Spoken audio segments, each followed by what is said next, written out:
Hello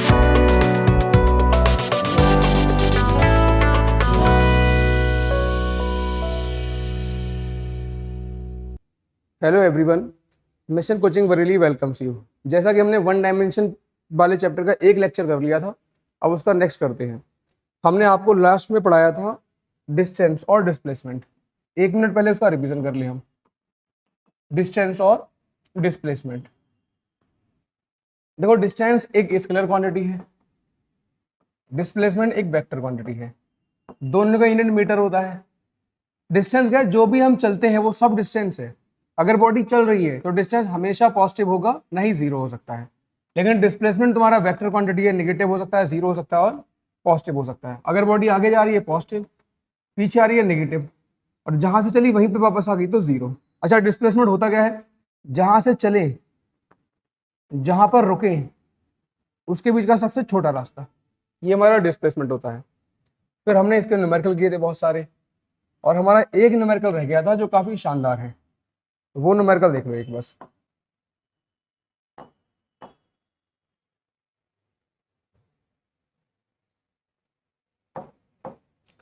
क्या है numerical हमारा? न्यूमेरिकल पढ़िए पहले। लिखा है a wheel of rod 1 metre rolls forward half a revolution on a horizontal ground. मतलब व्हील है, इस तरह से कोई व्हील है। उसके बाद हमसे क्या बोला है, then find the magnitude of displacement of the point of the wheel initially in contact with ground. मतलब क्या बोला, ये जो व्हील है इसका ये जो पॉइंट है, ये जो ग्राउंड के कॉन्टेक्ट में होगा, इस व्हील का एक पॉइंट है, ये ग्राउंड बना लेते हैं अपनी तरफ से। ये इसका ये जो पॉइंट है ना ग्राउंड पे, ये पी पॉइंट बोल दिया। हमसे बोला एक व्हील है, इस व्हील का रेडियस हम आर मान ले रहे हैं, आर। एक व्हील है, इसका रेडियस आर है, इसका ये जो पॉइंट पी है जो ग्राउंड के कांटेक्ट में है, आधे चक्कर के बाद क्या लिखा है, half a revolution on a horizontal ground. ये आधा चक्कर जब लगाएगा, अच्छा आधा चक्कर जब लगाएगा तो पॉइंट कहां पहुंच जाएगा, इस तरह से। पूरा चक्कर क्या होगा, अगर ये पॉइंट वापस आ जाता है तो पूरा चक्कर वापस आ गया। आधा चक्कर ये 1/4, ये आधा, ये 3/4 और ये पूरा। तो हमसे क्या बोला है, हमसे बोला एक व्हील है जिसका रेडियस 1 मीटर है, ये आगे बढ़ता है हॉरिजॉन्टल में, तो आधे चक्कर के बाद उस पॉइंट के डिस्प्लेसमेंट का क्या मैग्नीट्यूड होगा जो जमीन के कांटेक्ट में है। तो भाई आधे चक्कर के बाद ये जो पॉइंट है,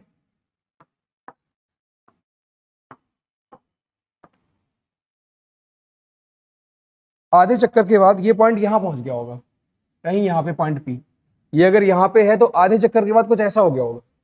और हमसे बोला डिस्प्लेसमेंट बताओ, तो भाई देखो डिस्प्लेसमेंट क्या होता है, जहां से चले, यहां से चला ये पॉइंट और यहां पहुंचा, उसके बीच का सबसे छोटा रास्ता, तो ये हमारा डिस्प्लेसमेंट होगा। जहां से चले और जहां पे रुके, तो ये इनिशियल हो गया, पॉइंट की इनिशियल पोजीशन, और ये पॉइंट की फाइनल पोजीशन हो गई। तो जहां से चला पॉइंट और जहां पे रुका उसके बीच का सबसे छोटा रास्ता। अच्छा अब देखो जरा, ये कितना होगा, ये तो 2r होगा।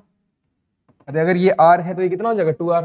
अच्छा देखो, एक राउंड में व्हील कितना आगे बढ़ता है, 2πr। एक चक्कर में कितना आगे बढ़ेगा, इसकी लेंथ के बराबर, 2πr के बराबर। तो हाफ राउंड में कितना आगे बढ़ेगा, हाफ, हाफ राउंड में बढ़ेगा πr। उसने, अब देख दोबारा सुनो न्यूमेरिकल, एक व्हील है जिसका रेडियस r मान लेते हैं, इसका ये जो पॉइंट p ग्राउंड के कांटेक्ट में है, आधे चक्कर के बाद इसका क्या डिस्प्लेसमेंट होगा ये बोला। तो आधे चक्कर के बाद ये यहाँ पे होगा, कहीं यहाँ पे, तो यहां से पॉइंट चला यहाँ पर होगा, तो डिस्प्लेसमेंट ये होगा, इसे d बोल दिया, ये हमें निकालना है। तो भाई देखो ये 2r होगा। अच्छा एक चक्कर में जब 2πr चलता है तो आधे में कितना चलेगा, πr, तो ये दूरी कितना हो जाएगी, πr। तो हमें ये दूरी पता है, ये पता है, तो देखो एक राइट एंगल ट्रायंगल बन रहा है, राइट एंगल ट्रायंगल लगा दो पाइथागोरस। क्या होती है पाइथागोरस, हाइपोटेनस का square equal to base square plus perpendicular square. तो इसका स्क्वायर बराबर इसका स्क्वायर प्लस इसका स्क्वायर। यहां से क्या हो जाएगा, कुछ ऐसा हो जाएगा, pi square r square plus 4r square. Square हटा के इधर अंडर रूट लगा दो, pi square r square plus 4r square. इधर क्या कॉमन ले लो भाई, आर स्क्वायर कॉमन ले लो, बचेगा पाई स्क्वायर प्लस 4, ये हो जाएगा under root pi square plus 4, बाहर आ जाएगा r। लेकिन हमसे यहाँ पे जो r है उसका वैल्यू 1 मीटर दिया है, तो d को तो इतना हो जाएगा कुछ, पाई स्क्वायर प्लस, ये हमारा डिस्प्लेसमेंट हो गया। एक बार दोबारा सुनो, हमसे बोला था एक व्हील है, इसका एक पॉइंट जमीन के कांटेक्ट में है, आधे चक्कर के बाद ये जो पॉइंट जमीन के कांटेक्ट में है इसका डिस्प्लेसमेंट क्या होगा, तो आधे चक्कर के बाद ये यहाँ पहुंच गया होगा, इनिशियल फाइनल डिस्प्लेसमेंट ये होगा, ये पाई आर होगा, ये 2r होगा। सॉल्व कर दिया, तो हमारा डिस्टेंस और डिस्प्लेसमेंट तो खत्म हो गया। अब हम स्टार्ट करते हैं अपना अगला टॉपिक, जिसका नाम है average speed and average velocity. अब ये क्या है, एवरेज स्पीड और एवरेज वेलोसिटी, तो इसे भी हम टेबल बना के सॉल्व करते हैं, जैसे हमने डिस्टेंस और डिस्प्लेसमेंट में किया था। देखो क्या है, अब देखो एवरेज स्पीड का क्या फॉर्मूला है, एवरेज, अच्छा एवरेज को हिंदी में बोलते हैं औसत। एवरेज का फॉर्मूला ये होता है total distance upon time taken. तो देखो इसमें डिस्टेंस आ गया, डिस्टेंस अपॉन टाइम क्या होगा, एवरेज स्पीड। अच्छा डिस्टेंस कैसी क्वांटिटी है, स्केलर, समय तो कुछ हो ही नहीं, वो तो स्केलर होता ही है, तो ये भी कैसी क्वांटिटी होगी, स्केलर। अच्छा उसके बाद ये जो एवरेज वेलोसिटी है इसका फॉर्मूला क्या होता है, तो एवरेज वेलोसिटी का फॉर्मूला होता है total displacement upon time taken. थोड़ा सा अंतर आया, देखो यहाँ पे क्या है, डिस्टेंस आ गया, स्पीड के फॉर्मूले में डिस्टेंस और वेलोसिटी में डिस्प्लेसमेंट। फिर से हमसे बोलेगा ये कैसी क्वांटिटी है, तो डिस्प्लेसमेंट वेक्टर होती है, तो ये भी कैसा होगा, वेक्टर। अच्छा उसके बाद इनका यूनिट क्या क्या होगा, किस में नापते हैं, डिस्टेंस का यूनिट होता है मीटर, समय का होता है सेकंड। यहाँ पे क्या होगा, ऐसा यूनिट, तो यहाँ पे भी भाई सेम होगा, डिस्प्लेसमेंट का मीटर और समय का सेकंड। तो एक बार दोबारा सुनो, एवरेज स्पीड और एवरेज वेलोसिटी क्या है, एवरेज स्पीड का फॉर्मूला होता है total distance upon time taken, average velocity होता है total displacement upon time taken. ठीक है, फॉर्मूले यही रहेंगे हमेशा इनके, अगर कहीं पे भी तुमसे बोले एवरेज स्पीड निकालो तो फॉर्मूला यही लगेगा। और कैसी क्वांटिटी है, स्केलर, ये कैसी क्वांटिटी है, वेक्टर, इसका ऐसा यूनिट क्या होगा, मीटर पर सेकंड, इसका क्या होगा, मीटर पर सेकंड। दोनों सेम है, कोई अंतर नहीं है, बस अंतर है स्केलर और वेक्टर का। जैसा हमने पढ़ा था, याद करो, हमने पढ़ा था डिस्टेंस है जो वो हमेशा बड़ा होता है या बराबर होता है डिस्प्लेसमेंट के। अब जहां पे डिस्टेंस आ रहा है ना, वहां पे तुम स्पीड ले सकते हो, एवरेज स्पीड। तो एवरेज स्पीड हमेशा बड़ा होगा, बराबर होगा एवरेज वेलोसिटी से। अरे सिंपल सा, डिस्टेंस बड़ा होता था डिस्प्लेसमेंट से, ये हमने पढ़ा था। तो वहीं पे क्या कर लो भाई, जहां जहां पे डिस्टेंस आ रहा है वहां वहां पे स्पीड ले लो, जहां जहां पे डिस्प्लेसमेंट आ रहा है वहां पे वेलोसिटी ले लो। और इसे ऐसा भी लिख सकते हैं फिर, average speed upon average velocity, इनका जो रेशियो होगा एक से बड़ा होगा। सेम है बिल्कुल जैसा पहले पढ़ा था। एक बार 1 मिनट दोबारा देखो, what is average speed, it is total distance upon time taken. What is average velocity, it is total displacement upon time taken. दोनों के, एक ये स्केलर है, ये कैसा है, वेक्टर, दोनों का यूनिट सेम होता है, मीटर पर सेकंड, मीटर पर सेकंड। जैसा हम जानते थे डिस्टेंस डिस्प्लेसमेंट से बड़ा होता है, सिमिलरली यहाँ पे एवरेज स्पीड बड़ा होगा, बराबर होगा एवरेज वेलोसिटी के। फिर स्पीड का वेलोसिटी से जो रेशियो लेंगे ये हमेशा एक है उससे बड़ा होगा। अब यहाँ पे कुछ पॉइंट है, इंपॉर्टेंट पॉइंट है, ध्यान दो जरा। जैसा हमने पढ़ा था फॉर अ मूविंग बॉडी, एक बार बताओ जरा, अगर बॉडी चल रही है तो उसका डिस्टेंस कभी जीरो नहीं होगा, कुछ ना कुछ तो चलेगी ना। अगर बॉडी चल रही है डिस्टेंस कभी जीरो नहीं होगा, तो एवरेज स्पीड कभी जीरो नहीं होगी। लेकिन अगर बॉडी चल रही है तो उसका डिस्प्लेसमेंट जीरो हो सकता है, जहां से चला वहीं पे वापस आ गया। तो अगर डिस्प्लेसमेंट जीरो हो सकता है तो वेलोसिटी भी जीरो हो सकता है भाई, है ना। अच्छा जैसे हमने पढ़ा था displacement can be negative positive zero, तो वेलोसिटी भी नेगेटिव पॉजिटिव जीरो हो सकती है। तो अब यही पॉइंट लिखने, for a moving body average speed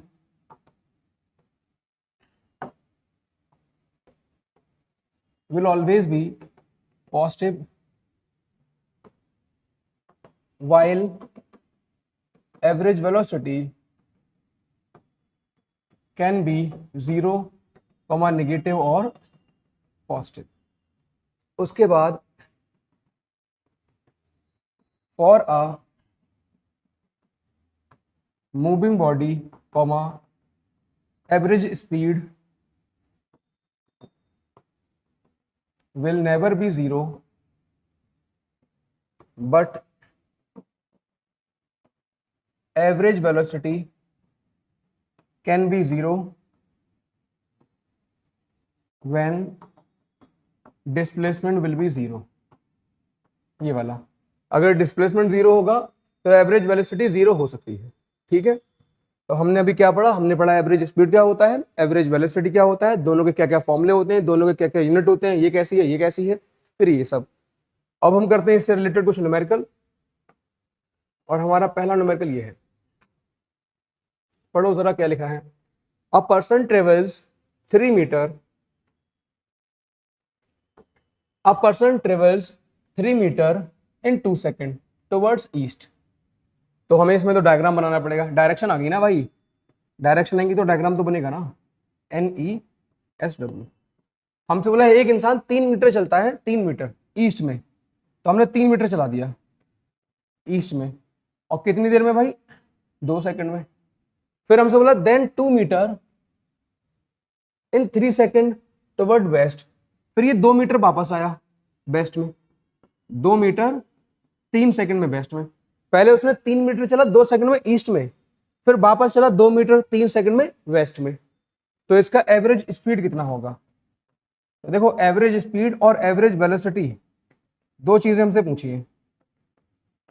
पहले तो स्पीड का फॉर्मूला क्या होता है, total distance upon time taken. Velocity का फॉर्मूला क्या होता है, total displacement upon time taken. Formula यही लगेगा हमेशा। अब देखो एवरेज स्पीड क्या होती है, टोटल डिस्टेंस, 3 आगे चला 2 पीछे चला, टोटल कितना चला, 5 मीटर भाई। कितने समय में, 2 सेकंड आगे लगे 3 सेकंड पीछे आने में लगे, कितने सेकंड लगे, 5 सेकंड। तो ये हो जाएगा 1 मीटर पर सेकंड। आगे एवरेज स्पीड। अच्छा एवरेज वेलोसिटी क्या होता है, डिस्प्लेसमेंट अपॉन टाइम। देखो यहां से चला, यहां से चला है और यहां पर रुका है, यहां से चला इधर गया फिर वापस यहां पे आ गया, तो यहां रुका, तो डिस्प्लेसमेंट इतना ही तो हुआ, 3 आगे 2 पीछे, डिस्प्लेसमेंट कितना हुआ, 1 मीटर। कितना समय भाई, समय नहीं घटता, समय तो जुड़ेगा ही जुड़ेगा, 3 और 2 कितना हो जाएगा, 5। 1/5 का मतलब 0.2 मीटर पर सेकंड। तो ये तुम्हारा वेलोसिटी हो गया, ये स्पीड हो गया एवरेज। चलो और देखते हैं, अभी तो हमारे पास बहुत न्यूमेरिकल है। अगला ये देखो क्या लिखा है, अगर travels half a distance with v1 and remaining half with v2। देखो इस तरह का न्यूमेरिकल कभी भी करो तो हमेशा डायग्राम बनाओ, डायग्राम बनाओगे तो न्यूमेरिकल आसान हो जाएगा, सच में डायग्राम बना के करना। हमसे बोला एक लड़की ने आधी दूरी चली v1 स्पीड से, चलो इस दूरी को अपनी तरफ से 2x बोल दे रहे हैं। मान ले रहे हैं एक इंसान यहां से यहां पे गया, टोटल दूरी कितना है, 2x। और हमसे बोला उसमें जो आधी दूरी है, आधी दूरी कितना स्पीड से, इसका आधा कर लेना है, हाफ हाफ। ऐसा न्यूमेरिकल जब भी है डायग्राम बनाओ। हमसे बोला है एक लड़की है, उसने आधी दूरी चली v1 स्पीड से, बची हुई आधी दूरी चली v2 स्पीड से, तो बताओ उसका v एवरेज कितना होगा, ये पूछा है हमसे। चलो न्यूमेरिकल तो समझ गया ना। एक इंसान यहां से यहां गया होगा, मान लिया, मान लेते हैं टोटल दूरी 2x है, तो आधी दूरी v1 से आधी दूरी v2 से, तो v एवरेज कितना होता है, फॉर्मूला वही होता है भाई, total distance upon time taken. बताओ इसने टोटल दूरी कितना चली होगी, यहां से चला है इंसान और यहां पहुंचा है, कितना चला होगा, 2x। क्या हमें समय दिया है, समय नहीं दिया भाई, स्पीड दी है, दूरी दी है, स्पीड दी है, दूरी दी है। तो देखो स्पीड का फॉर्मूला होता है, अभी पढ़ा है हमने भाई, डिस्टेंस अपॉन टाइम। तो टाइम का फॉर्मूला क्या हो जाएगा, डिस्टेंस अपॉन स्पीड। तो यहां से यहां तक का समय निकाल दो, इसे t1 बोल दे रहे हैं। क्या फॉर्मूला होता है, डिस्टेंस अपॉन स्पीड, यानी कि x अपॉन v1। यहां से यहां तक का समय निकालो, distance upon speed, x upon v2। अरे सिंपल सा, स्पीड का फॉर्मूला होता है डिस्टेंस अपॉन टाइम, तो टाइम का फॉर्मूला हो जाएगा डिस्टेंस अपॉन स्पीड। यहाँ पे कितना समय लगेगा, distance upon speed, distance upon speed, तो समय कितना हो जाएगा, जोड़ दो, t1 प्लस t2। तो देखो एवरेज स्पीड कितना होगी, पहले तो दूरी आ गई 2x, t1 का वैल्यू आ गया x upon v1 plus x upon v2। अब नीचे कॉमन ले लो x, कुछ ऐसा बचेगा, एक्स एक्स कट गया। अच्छा नीचे एलसीएम ले लो, कैसे लेते हैं एलसीएम, इसका इससे मल्टीप्लाई, ये इधर गया ये इधर गया, तो ये हो जाएगा v1 v2 और इधर v2 प्लस v1। अच्छा ये पलट के ऊपर चला जाएगा तो ऐसा आ जाएगा 2v1 v2 और नीचे अच्छे से लिख ले रहे हैं, v1 पहले लिख लेते हैं, v एवरेज। एक बार दोबारा सुनो, एक लड़की ने आधी दूरी चली v1 स्पीड से, बची हुई आधी दूरी चली v2 स्पीड से, तो उसका एवरेज कितना होगा, एवरेज का फॉर्मूला होता है total distance upon time taken. Total distance कितना होगी 2x, समय निकालना है तो यहां से आधा कितना समय लगेगा, distance upon speed, distance upon speed, तो समय आ गया। फिर हमने सॉल्व कर दिया।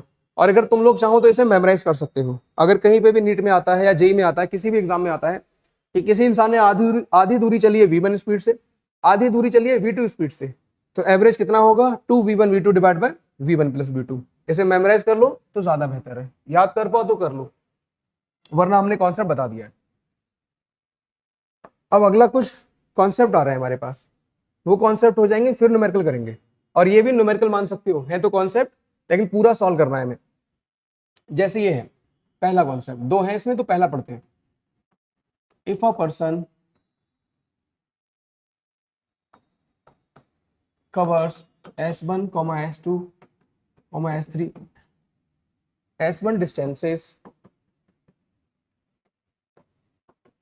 with different uniform speeds v1, v2, vn, then अब हमसे क्या बोला, एक इंसान है उसने अलग अलग दूरियां अलग अलग स्पीड से चली, जैसे S1 दूरी तक उसकी स्पीड v1 है, S2 तक v2 है, ऐसी S3 तक v3 होगी और Sn तक vn होगी। अलग अलग दूरियों तक उसकी स्पीड अलग अलग है, तो हमसे बोला है बताओ बी एवरेज कितना होगा। मतलब एक बार देख लो, चलो डायग्राम पहले देख लो। मान लेते हैं एक इंसान ए से बी पर गया, उसने S1 दूरी चली तो b1 स्पीड थी, फिर S2 दूरी चली तो b2 स्पीड थी, फिर S3 चला तो b3 था, ऐसे ही जब उसने Sn दूरी चला तो स्पीड vn था, ये बोला उसने। तो अलग अलग दूरियों में उसकी अलग अलग स्पीड थी। अच्छा ये जो लिखा है ना यूनिफॉर्म, इसका मतलब है कि यहां से यहां तक स्पीड सेम रहेगी। जैसे अगर यहाँ पे 10 है तो 10 10 10 10 10 यहां तक 10 रहेगी, यहाँ पे मान लेते 30 है तो यहां से यहां तक 30 रहेगी, तो ये यूनिफॉर्म का मतलब है। तो एक इंसान ने अलग अलग दूरियां अलग अलग स्पीड से चली हैं, हमसे बोला है बी एवरेज बताओ कितना होगा। तो बी एवरेज का फॉर्मूला नहीं बदलता, फॉर्मूला वही रहेगा, total distance upon time taken, यही तो बोला था हमने कि फॉर्मूला यही होता है। अब देख के बताओ टोटल डिस्टेंस कितना है, तो सारी दूरियां जोड़ दो प्लस Sn। अच्छा हमें टाइम नहीं पता है, हमें दूरी पता है, स्पीड पता है, तो जस्ट अभी किया था हमने न्यूमेरिकल। क्या हम यहां से यहां तक का समय नहीं निकाल सकते? समय का फॉर्मूला होता है डिस्टेंस अपॉन स्पीड, यहां से यहां तक का समय डिस्टेंस अपॉन स्पीड, ऐसे यहां का समय डिस्टेंस अपॉन स्पीड, तो समय भी आ गया हमारे पास, और समय तो जुड़ता ही है भाई, देखो प्लस Tn। तो v एवरेज कितना हो जाएगा, यहां से ये हो जाएगा, सारी दूरियां जोड़ दो और जो समय है वो भी जोड़ दो। समय कितना है S1 upon v1 plus S2 upon v2, चलो एक और लिख लेते हैं तुम्हारे लिए, S3 अपॉन v3 और Sn अपॉन vn। अगर इसे भी मेमोराइज कर सकते हो तो मेमोराइज कर लो। चलो हम इसे एग्जांपल से समझाते हैं, ध्यान दो। एक इंसान यहां से यहां पर गया, उसने शुरू में चला 10 मीटर चला उसने 5 मीटर पर सेकंड की स्पीड से, फिर अगला 20 मीटर उसने चला 10 मीटर पर सेकंड की स्पीड से, कुछ भी मान लो या रुको, ये उसने चला 4 मीटर पर सेकंड की स्पीड से, अगला 10 मीटर उसने चला 10 मीटर पर सेकंड की स्पीड से, ऐसा कुछ दिया है। तो देखो अलग अलग दूरियां अलग अलग स्पीड से चली हैं और हमसे बी एवरेज पूछा है, तो बी एवरेज का फॉर्मूला होता है टोटल दूरी, यानी कि 20 10 30 प्लस 10 40, टोटल दूरी अपॉन टोटल टाइम। अब टाइम देखो कैसे निकालना है, तो डिस्टेंस अपॉन स्पीड 10/5 ये समय निकल आया, डिस्टेंस अपॉन स्पीड 20/4 ये समय निकल आया, डिस्टेंस अपॉन स्पीड 10/10 ये समय निकल आया। अब 5 2 जा 4 5 जा 10 1 जा, तो 4/40/7 आ जाएगा आंसर। इस तरह से इसका यूज करना है तुम्हें। तो सिंपल सा, अगर अलग अलग दूरी और इसे रट पाओ तो रट लो, अगर मेमोराइज कर सकते हो तो कर लो। अलग अलग दूरियों में अलग अलग स्पीड दी है तो एवरेज कितना होगा, कुछ इतना होगा। अच्छा, अगर ऐसा हो जाए, अगर हमारी सारी दूरियां बराबर हो जाए, सारी दूरियां बराबर, और इसको हम एस मान ले रहे हैं, एस, तो देखो बी एवरेज कितना हो जाएगा, सारी दूरियां बराबर कर दो, S plus S plus S, और कितने टाइम्स है, एन टाइम्स, और नीचे भाई हर जगह एस आ जाएगा तो एस कॉमन ले ले रहे हैं, तो ऐसा बचेगा 1/v1, 1/v2, 1/vn।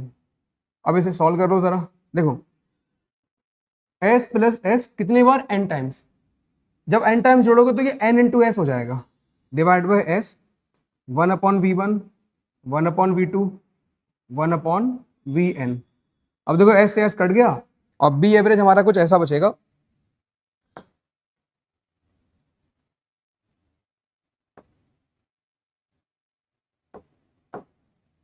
इसके बाद का यहां लिख दे रहा है, हमारा बी एवरेज बचेगा n divide by 1/v1 plus 1/v2 plus 1/vn। इसे भी अगर मेमोराइज कर सकते हो तो कर लो भाई, बल्कि कर ही लेना मेमोराइज। अच्छा, ये जो लिखा होता है ना इस तरह से, जो हमने लिखा है 1/v1, 1/v2 n के डिवाइड में, इसे हार्मोनिक मीन बोलते हैं, हार्मोनिक मीन। तो ऐसे बोल सकते हैं हार्मोनिक मीन ऑफ स्पीड्स। तो अब ये टॉपिक दोबारा देख लो, एक बार दोबारा देखो, हमसे क्या बोला, एक इंसान ए से बी पर गया, ए से बी पर मान लेते हैं, उसने S1 दूरी तक B1 स्पीड रखी, S2 दूरी तक B2 रखी, S3 तक B3, और ऐसे ही Sn तक Bn। तो B एवरेज कितना होगा, तो सिंपल सा, सारी दूरियां जोड़ दो और फिर स्पीड को ऐसा और ऐसा कर लो, S1/V1, S2/V2, इस तरह से Sn/Vn। अगर दूरियां बराबर हो जाती हैं सारी, तो तुम्हारा बी एवरेज कुछ ऐसा हो जाएगा, n divide by 1/v1, 1/v2, 1/vn। बस हो गया खत्म। चलो एक थोड़ा सा एग्जांपल देखो जरा, दूसरे वाले पार्ट का, तो दूसरा कराया था। मान लेते हैं एक इंसान ए से बी पर गया और उसने 10 मीटर चला 10 की स्पीड से, अगला 10 मीटर चला 15 की स्पीड से, अगला 10 मीटर चला 20 की स्पीड से। तो देखो जरा, बराबर दूरियां अगर अलग अलग स्पीड से चलता है तो बी एवरेज में कुछ ऐसा कर लो, सबसे पहले कितनी दूरियां चली, 1 2 3, तो 3 divide by 1/v1 plus 1/v2 plus 1/v3। यही तो लिखा है इधर, देखो ना, अगर बराबर दूरियां चलता है अलग अलग स्पीड से तो एवरेज का कुछ ऐसा फॉर्मूला बन जाएगा, जितनी बार स्पीड चला है divide by 1/v1 plus 1/v2 और अप टू 1/v3। चलो और देखो अगला टॉपिक, अगला ये है, if a person travels with v1, v2, vn uniform speeds for different times t1, t2, tn, then। अब देखो क्या बोला है, पहले तो समझो, हमसे बोला एक इंसान, मान लेते हैं यहां से यहां गया ए से बी पर, डायग्राम बनाना बहुत जरूरी है। तो उसने b1 स्पीड से चला t1 समय तक, b2 स्पीड से चला t2 समय तक, b3 स्पीड से चला t3 समय तक, और ऐसे ही bn स्पीड से चला tn समय तक। तो उसका बी एवरेज क्या होगा, इस बार ये पूछा है, समझ गए ना, अलग अलग स्पीड से अलग अलग समय तक चला तो उसका बी एवरेज कितना होगा। तो बी एवरेज का फॉर्मूला कभी नहीं बदलता, फॉर्मूला होता है टोटल डिस्टेंस अपॉन टाइम। अब देखो समय तो हमें यहाँ पे पता है टोटल, क्योंकि टाइम दिया है इस बार, तो टाइम कितना हो जाएगा, t1 plus t2 plus t3 plus tn। लेकिन हमें स्पीड, वो सॉरी डिस्टेंस नहीं पता है। अच्छा एक चीज सुनो, स्पीड का फॉर्मूला होता है डिस्टेंस अपॉन टाइम। तो डिस्टेंस का फॉर्मूला क्या हो जाएगा, स्पीड इनटू टाइम। डिस्टेंस का फॉर्मूला होगा स्पीड इनटू टाइम। तो एक बार दोबारा सुनो, अलग अलग समय तक उसकी अलग अलग स्पीड है तो एवरेज कितना होगा, एवरेज का वही फॉर्मूला होता है total distance upon time taken. Time तो हमें पता है, टोटल जोड़ दो डिस्टेंस नहीं पता, तो क्या हम यहाँ से यहाँ तक डिस्टेंस नहीं निकाल सकते? हम सारी दूरियां निकाल ले रहे हैं। ये दूरी कितना होगी? डिस्टेंस का फॉर्मूला होता है स्पीड इनटू टाइम, यानी कि v1 इंटू t1। ये वाली निकालो जरा, v2 t2, ये वाली निकालो v3 t3, और ऐसे ये वाली निकालो vn tn। निकला है भाई? तो सारी डिस्टेंस आ गई हमारे पास। तो बी एवरेज कितना हो जाएगा? सारी दूरियां जोड़ दो, v1 t1, v2 t2 और vn tn, और इसे भी मेमोराइज कर लेना। सिंपल सा, अगर कोई इंसान अलग अलग समय तक अलग अलग स्पीड से चलता है तो उसका बी एवरेज कितना होगा? v1 t1 plus v2 t2 up to bn tn divide by t1 plus t2 plus t3। Example देखो जरा, देखो एक इंसान ए से बी पर जा रहा है, मान लिया ए से बी पर, उसकी स्पीड 10 है 2 सेकंड तक, फिर उसकी स्पीड 5 है अगले 3 सेकंड तक, फिर उसकी स्पीड मान लेते हैं 15 है अगले 4 सेकंड तक। तो हमसे बोला बी एवरेज बताओ कितना होगा। तो देखो अलग अलग स्पीड अलग अलग समय पे, तो बी एवरेज कैसे निकालेंगे? b1 t1 20, b2 t2 15, b3 t3 60 और divide by total time 4 3 7 2 9। Solve कर दो, हो गया सर। तो ये था ये वाला टॉपिक कि अगर अलग अलग स्पीड अलग अलग समय से है तो बी एवरेज कितना होता है? v1 t1 v2 t2 up to vn tn divide by total time. अच्छा अगर ऐसा हो जाए, अगर ये सारे समय बराबर हो जाए इक्वल टू tn, और इसे t बोल देते हैं, मतलब ये जो समय है ना, ये भी t है, ये भी t है, ये भी t है, सारे समय बराबर हो जाए, तो देखो बी एवरेज कितना होगा? सारे समय बराबर होंगे ना भाई, तो इसमें t कॉमन आ जाएगा, तो कुछ ऐसा बचेगा v1 plus v2 plus vn तक, और नीचे क्या होगा? देखो t plus T plus T plus T n times, तो जैसा अभी पढ़ा था ना ns हो गया था, तो हो जाएगा n इंटू टी से t उड़ जाएगा, और बी एवरेज कुछ ऐसा आ जाएगा, ये आ जाएगा v1 plus v2 up to vn divide by n। अच्छा ये एवरेज होता है, अर्थमेटिक बोलते हैं इसे, अर्थमेटिक मीन। जितनी बार जोड़ा है उतने से डिवाइड करते हैं, इसे एवरेज या फिर मीन बोलते हैं। तो ये जो है ना तुम्हारा यहाँ पे बोल सकते हैं, ये है तुम्हारा अर्थमेटिक मीन ऑफ स्पीड्स, ये स्पीड्स का अर्थमेटिक मीन है। अच्छा इसका एग्जांपल ले लो, जैसे कहीं पर ऐसा है, एक इंसान ए से बी पर जा रहा है और उसकी स्पीड 10 है 2 सेकंड तक, अगले 2 सेकंड तक उसकी स्पीड 20 है, अगले 2 सेकंड तक उसकी स्पीड 30 है। तो देखो बराबर समय में अलग अलग स्पीड अगर होती है, बराबर समय में अगर अलग अलग स्पीड है तो बी एवरेज क्या होगा? सारी स्पीड जोड़ दो, v1 plus v2 plus v3, जितनी बार जोड़ा उतने से डिवाइड कर दो। जैसे यहाँ पे क्या हो जाएगा 30 20 50 और 10 60, और 3 से डिवाइड कर दो क्योंकि 3 बार जोड़ा है, तो ये है। तो हमने अभी 2 टॉपिक खत्म किए। पहला ये कि अगर अलग अलग दूरियां अलग अलग स्पीड से चली हैं तो बी एवरेज कुछ ऐसा होगा, और अगर दूरियां बराबर हैं तो बी एवरेज कुछ ऐसा होगा, इसे बोलते हैं हार्मोनिक मीन। अगर अलग अलग समय तक उसकी अलग अलग स्पीड है तो बी एवरेज कुछ ऐसा होगा, और अगर समय बराबर होगा तो बी एवरेज कुछ ऐसा होगा, इसे बोलते हैं अर्थमेटिक मीन। अब हम करते हैं अपने न्यूमेरिकल्स। तो हमारे पास ये न्यूमेरिकल है अगला, देखो जरा,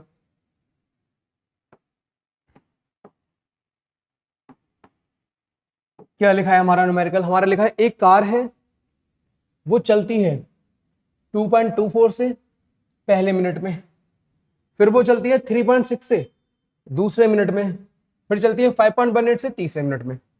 तो हमसे बोला उसका एवरेज बताओ। तो देखो एक कार है, मान लेते हैं ए से बी पे जा रही है, इसने पहला मिनट है, जो पहला मिनट, इसमें जो स्पीड है वो 2.24 है किलोमीटर पर आवर। अगला जो मिनट है दूसरा मिनट, इसमें जो स्पीड है वो इतना है 3.60। अगला जो मिनट है थर्ड मिनट, इसमें जो स्पीड है वो कितना है 5.18। तो बी एवरेज कितना होगा? भाई देखो पहला मिनट होगा तो एक ही मिनट ना, दूसरा मिनट भी एक ही होगा और तीसरा मिनट भी एक होगा, तो ये मिनट एक एक एक है, मिनट एक एक मिनट एक मिनट, तो मिनट एक एक है बस, और स्पीड अलग अलग है। तो हमने अभी बताया था ना कि अगर अलग अलग बराबर समय हो, समय बराबर हो स्पीड अलग अलग हो, तो एवरेज ले लेते हैं। तो समय बराबर है ना, एक मिनट एक मिनट एक मिनट, और एवरेज पूछा है तो सिंपल ले लो भाई, क्या करते हैं, जोड़ो 3.60 और कितनी बार जोड़ा है, 1 2 3, 3 से डिवाइड कर दो, सॉल्व कर लो, आंसर आ जाएगा। तो वी एवरेज कैसे निकालेंगे भाई, अगर समय बराबर हो v1 plus v2 plus v3 upon 3। अगला देखो ये वाला क्या लिखा है, a girl covers 1/3 of her distance with 10 metre per second, rest 1/3 with 20 metre per second, sorry next 1/3 with 20 metre per second and the remaining 1/3 with 60 metre per second.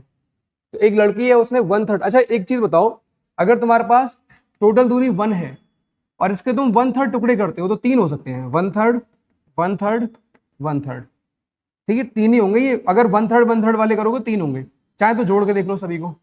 तो 1/3 plus 1/3 plus 1/3 हो जाएगा 3/3, कितना 1। तो अगर तुम किसी के 1/3 1/3 1/3 टुकड़े करते हो तो इस तरह से होंगे, 3 ही टुकड़े होंगे, फिर 1/3 देखो ऐसा ऐसा पढ़ा करो, 1/3 एक के 3 टुकड़े, एक के 3 टुकड़े। तो अब देखो न्यूमेरिकल पे आ जाओ, क्या बोला है हमसे, एक इंसान मान लेते हैं ए से बी तक गया, मान ले रहे हैं, हमसे बोला जो पहला 1/3 दूरी है 1/3, उसमें उसका स्पीड कितना है 10 है, अगला जो 1/3 दूरी है 1/3, उसमें जो इसका स्पीड है वो 20 है, और अगला जो 1/3 है उसमें इसका स्पीड 60 है। ये यहां बना, इस तरह से बोला है हमसे। तो हमसे क्या बोला, पहला 1/3 10 की स्पीड से चला उसने, अगला 1/3 20 की स्पीड से चला, और बचा हुआ 1/3 60 की स्पीड से चला, तो बी एवरेज कितना होगा। तो हमने अभी बताया था, अगर दूरियां बराबर हो, क्योंकि दूरियां बराबर है, पहला 1/3 1/3 1/3, दूरियां बराबर होती हैं तो जो वी एवरेज है वो कुछ ऐसा हो जाता है, एन जितनी बार चला divide by 1/v1 1/v2 1/v3। तो यहाँ पे कुछ ऐसा हो जाएगा, अगर दूरियां बराबर है तो बी एवरेज कुछ ऐसा हो जाएगा, कितनी बार चला 1 2 3 तो 3, फिर 1/v1 1/v2 1/v3। सॉल्व कर देते हैं इसे तुम्हारे लिए, वी एवरेज कितना होगा तो 3, पहले यहाँ पे एलसीएम ले लो, 10 20 60 का एलसीएम 60 आ जाएगा, तो 60 हमारा एलसीएम आ गया। उसके बाद देखो 10 में कितने से मल्टीप्लाई करें जो 60 हो जाए, 6 से, तो ऊपर 6 से मल्टीप्लाई हो जाएगा 6। 20 में कितने से मल्टीप्लाई करें जो 60 हो जाए, 3 से, तो ऊपर 3 आ जाएगा और यहाँ पे 1 आ जाएगा। अरे एलसीएम है ये तो सिंपल हो जाएगा, 3 × 60 डिवाइड बाय 10, 6 3 9 1 10, 0 से 0 कटा, तो बी एवरेज कुछ हो जाएगा 18 मीटर पर सेकेंड। चलो हमारे पास और भी चीजें हैं वो भी देखते हैं।